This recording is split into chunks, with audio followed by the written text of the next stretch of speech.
What happens when a duchess walks into a Bravo studio convinced she can charm her way through another carefully polished interview only to meet a host who refuses to play along? Tonight, Meghan Markle thought she was in control. Andy Cohen had other plans. What began as a routine late-night chat on Watch What Happens Live would soon spiral into one of the most combative interviews in modern television history. The set glowed with Bravo's trademark shimmer, the skyline backdrop glinting under stage lights. Andy shuffled his note cards with an easy grin, cocktail in hand, the picture of casual curiosity. But the air buzzed differently, tonight, charged, restless, as if everyone sensed something unpredictable was about to erupt. "Ladies and gentlemen," Andy announced, flashing his signature smile. "She's been making headlines across the globe. And now she's here at Bravo. Please welcome the Duchess of Sussex herself, Meghan Markle." The audience applauded, polite but measured, lacking the roar that usually greeted Alice guests.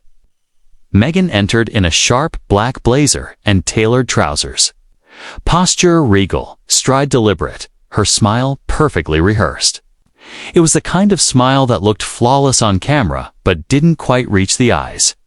"Andy," she said smoothly, shaking his hand before settling into her chair. "Thank you for having me. I'm thrilled to be here." The word "thrilled" landed with the weight of a press release. Andy caught it. So did the viewers.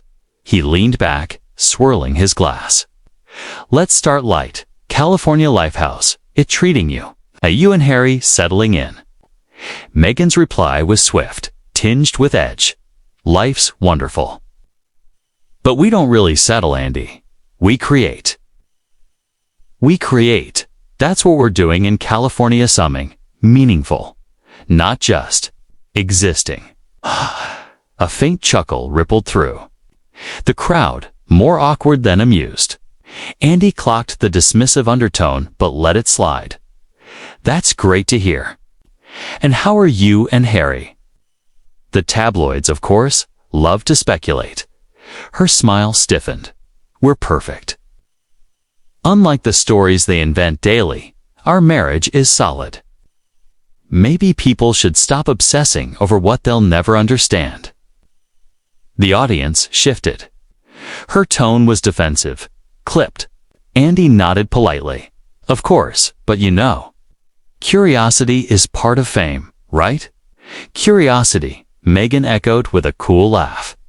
"Let's not confuse it with invasion. People think they're entitled to my life, me marriage, my children. It's absurd." Andy raised a brow, voice steady. "Fair.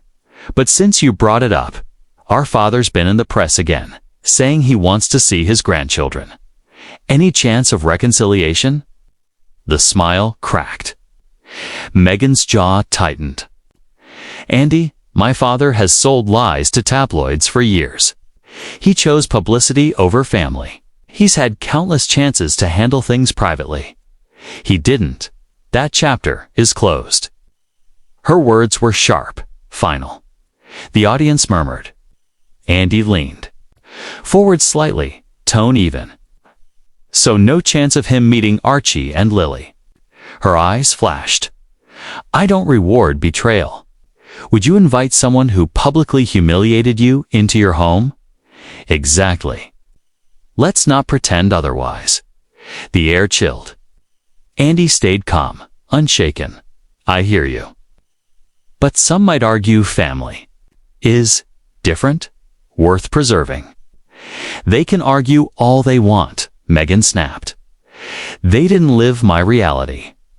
And frankly, I'm done with people pretending they understand what it's like to be me." Andy took a slow sip of his drink, smirk curling at the edge of his lips. He had spotted ith fracture in her polished armor. Meghan was already on defense, her composure sliding into open hostility. And it was only the first segment. He shifted. Voice smooth. "Then let's talk royal life. When you first joined the family, you said it was overwhelming. Some might say you weren't prepared." Meghan's laugh was low, humorless. prepared. You can't prepare for walking into a centuries-old institution completely out of touch with reality. It's archaic, suffocating. I adapted better than anyone could have. Her tone carried a sharp arrogance. The room caught it. So did Andy. And yet, he pressed, leaning forward, the British public didn't exactly embrace you. Why do you think that is? Meghan's lips curved into a smirk. Because I was different. Because I challenged them. Because I wouldn't bow and scrape the way they expected. And you know what? That's their problem, not mine. A soft gasp swept the audience. Andy tilted his head, intrigued. He'd interviewed countless celebrities, but rarely had someone arrived with this much dismissive bravado. As the cameras zoomed in on Meghan's flawless yet hardening expression, Andy realized something. Part 1 had already gone completely off the rails, and he hadn't even gotten to the tough questions yet. Asterisk.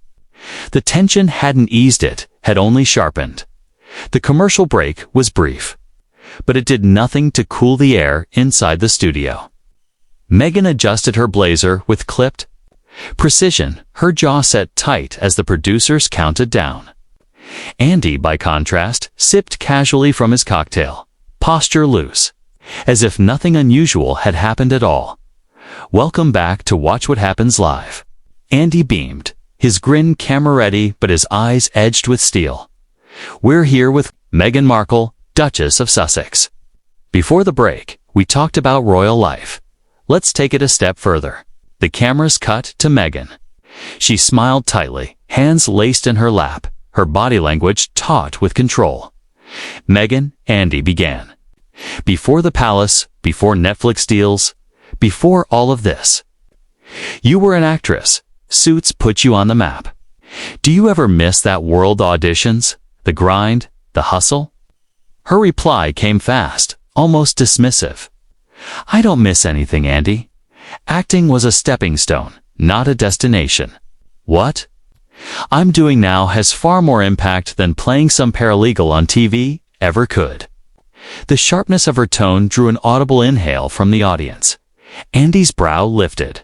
Interesting. A lot of your fans loved you on that show. Some might even say it was the foundation that made everything else possible. Meghan gave a short, humorless laugh. With respect, Andy, my foundation is me, who I am. If people think I'm defined by a television role, that says more about them than about me. The condescension was unmistakable. The audience shifted uncomfortably. Andy didn't blink. All right, he said smoothly. Let's talk marriage. The fascination with you and Harry is endless. Together, you're a global brand. But with that comes rumor strain, distance. Are you two as solid as you say? You are? Her smile tightened, voice hardening. I don't know what kind of question that is. Of course we're solid. Rumors are noise. We don't listen to noise. It's laughable that anyone thinks they know the first thing about our marriage. Andy leaned forward slightly, his tone calm but pointed. So, no truth at all to reports you've been under pressure. California life, constant media scrutiny, even your own projects, none of that has created cracks. Meghan's smile returned, this time with ice. Andy, let me make this simple. We're stronger than ever. People invent fairy tales too. Make themselves feel better about their own lives. That's their choice. But our reality is love, commitment, partnership. Full stop. The audience murmured not applause, not approval, just a low hum of unease. Andy let the silence hang before he pivoted. Let's go back to your time in the UK, he said carefully. There were mixed feelings among the public. Some adored you, others were less welcoming. How do you see it now? Meghan's eyes narrowed. I see it as prejudice, plain and simple. People weren't ready for someone like me to challenge their outdated traditions. They wanted docility. That's not me. And yes, some of it was racism. Let's not sugarcoat that.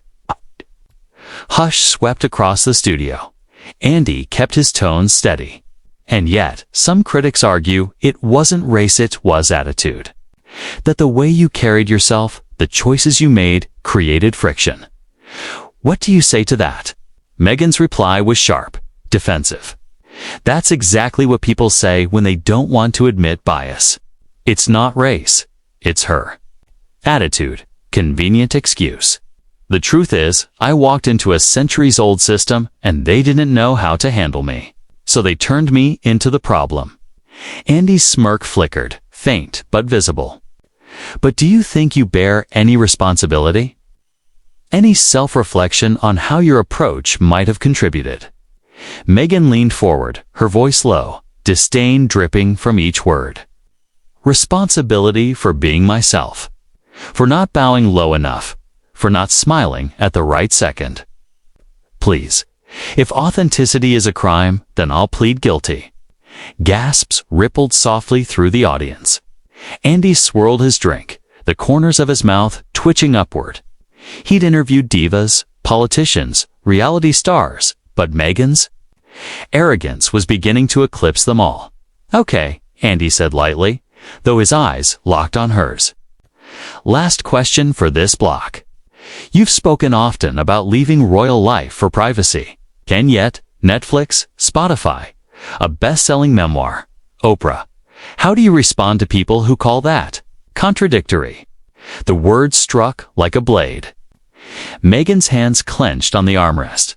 Her smile flickered, then hardened into steel. Contradictory. No, strategic. We control our story. We share what matters when it matters. That isn't hypocrisy. That's survival. Her voice was sharp, cutting every syllable edged with defiance. Andy gave a slow nod, setting his glass down with deliberate care. Well, strategic or not, Ted, certainly keeps people talking. The audience shifted again, the tension now thick enough to cut. Meghan sat rigid, eyes blazing, her composure intact but her defenses laid bare. The Duchess had shown her. Hand, defensive, unyielding, unwilling to concede even the smallest flaw. And Andy wasn't done. Andy Cohen, ever the consummate showman, wasn't finished. The storm in the studio hadn't peaked yet. The Bravo set gleamed in its trademark splash of playful colors. But the mood had curdled. Meghan sat ramrod straight, legs crossed, hands clasped so tightly in her lap, her knuckles whitened. Her stare dared Andy to take another swing. Andy, meanwhile, looked almost relaxed. Leaning against his desk, notes loose in one hand, cocktail glass in the other, the faintest smirk tugged at his lips. All right, he began smoothly. Let's talk about one of the most famous interviews of the past decade, your sit-down with Oprah. Millions watched. The world was transfixed. But since then, some of the claims you made have been, let's say, challenged. Meghan's smile held, but her jaw tightened. I stand by everything we said. Every single word. That was my truth, Andy. Andy swirled his drink slowly. Your truth, he echoed. You've used that phrase often. But here's the thing about truth, it usually doesn't need a qualifier. It's just truth. Facts, not perspectives. Her eyes narrowed. Are you questioning my honesty? He didn't blink. I'm questioning contradictions. A take. This, for example, you told Oprah you and Harry were married 3 days before the official wedding, in a private ceremony. But the Archbishop of Canterbury later clarified it wasn't legal, just a personal exchange of vows. Millions of people believed you. Can you see how that comes across? Misleading. The audience hushed. Meghan leaned forward, her voice sharp.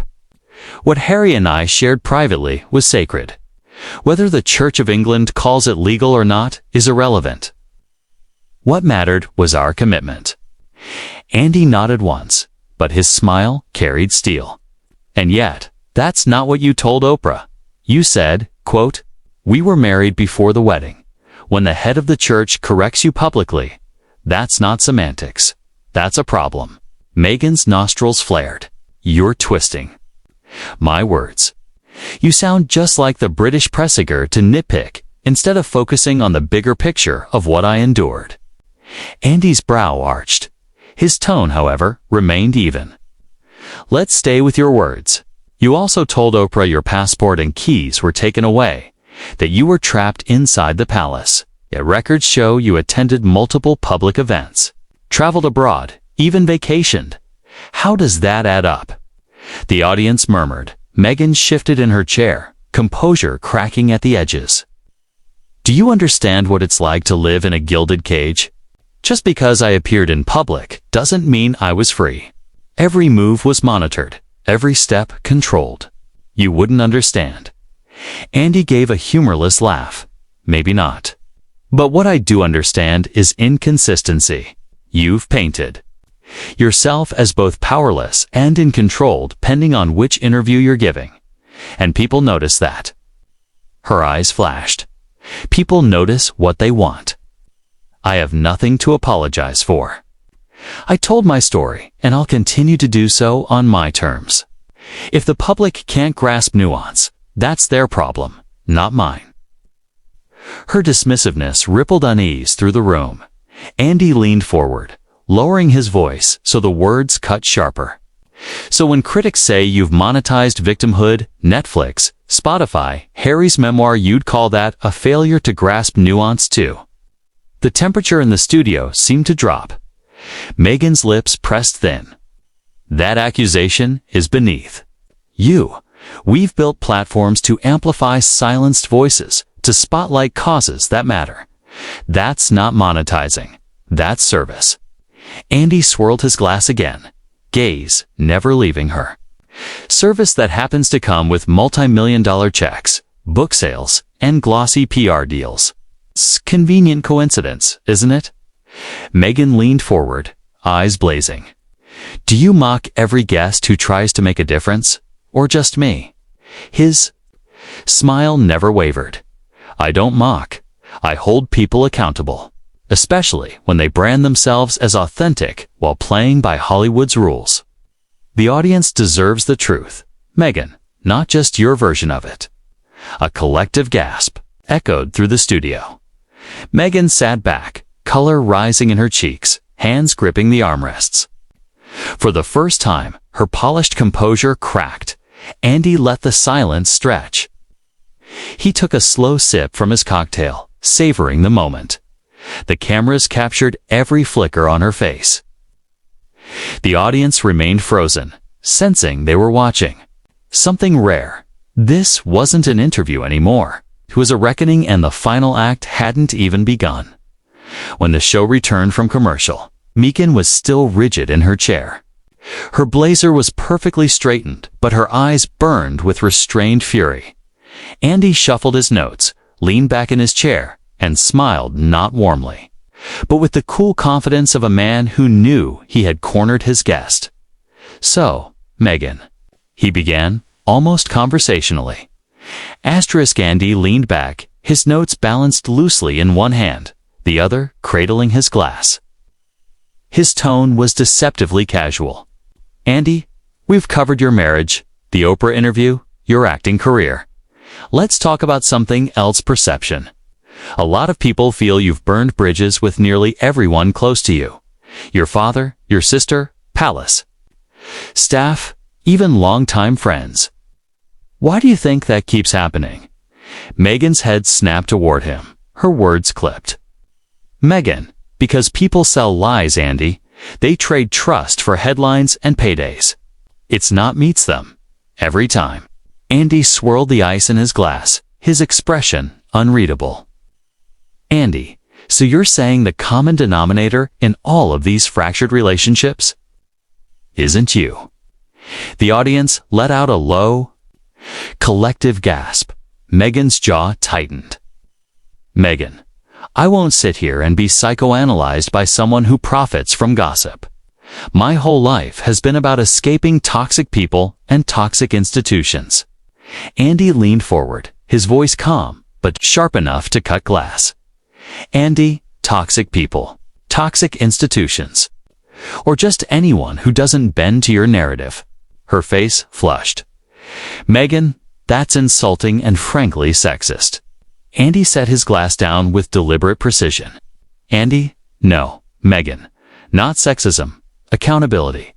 If every relationship ends in betrayal, every story contradicts the last. Maybe it's time to look in the mirror. The studio fell silent. Meghan's hands gripped the armrests, her knuckles white. Meghan, you don't know me, Andy. You don't know what I've been through. Andy's smirk faded, replaced with steely resolve. Andy, I don't need to know you personally. The pattern speaks for itself. You were a moderately successful actress.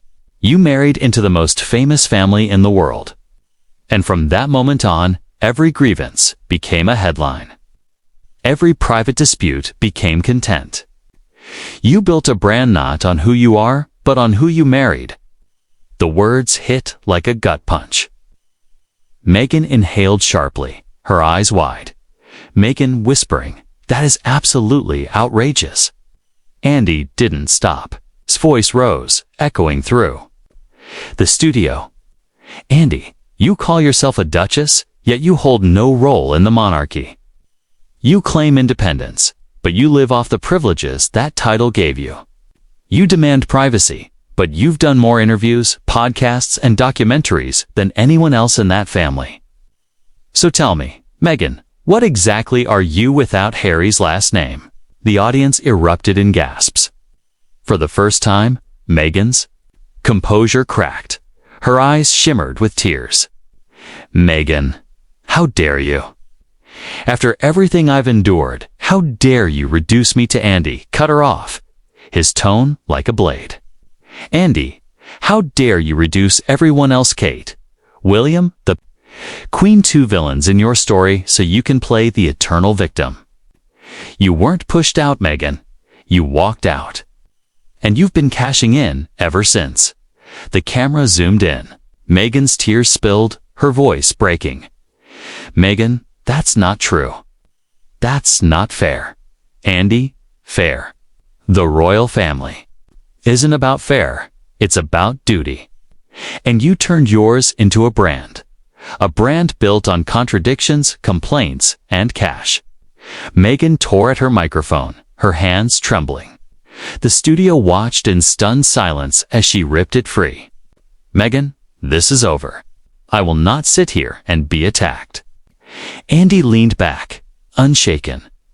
Andy, you're not being attacked. You're being exposed. There's a difference. She stood abruptly, tossing the mic onto the chair with a sharp crack.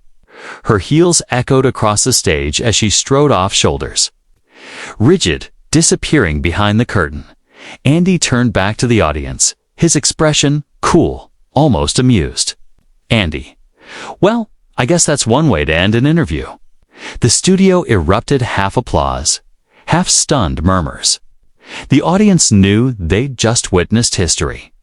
Andy stacked his notes, glanced at his glass, then looked squarely into the camera. Andy, ladies and gentlemen, that was Meghan Markle. We'll be right back after this. The theme music swelled, the lights dimmed, but the fallout was only just beginning.